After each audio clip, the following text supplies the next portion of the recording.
नमस्कार, अयोध्या से मैं सुनील पांडे और आप देख रहे हैं अवध ग्राम्य वार्ता।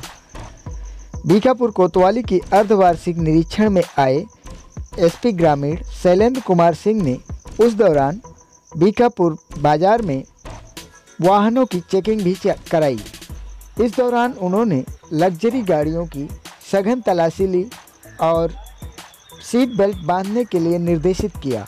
साथ ही दो पहिया वाहन चालकों से हेलमेट लगाकर चलने के लिए निर्देश दिए। इसके अलावा अनेक लग्जरी गाड़ियों से काली फिल्में भी उतरवाई गई और आगे से ऐसा न करने की सख्त हिदायत दी गई।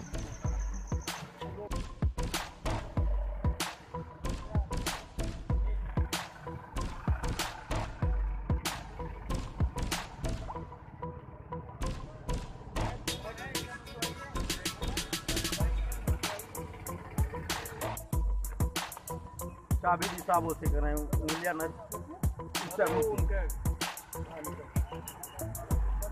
एक्सपीरियंस आया साहब में।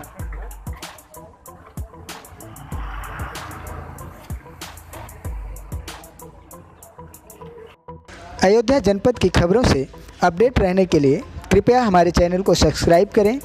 खबरें अगर आपको पसंद आती हैं या नापसंद आती हैं तो कमेंट कर बताएं और किसी भी प्रकार की खबरों को हम तक पहुंचाने के लिए 94 54 83 48 95 पर व्हाट्सएप कर सकते हैं।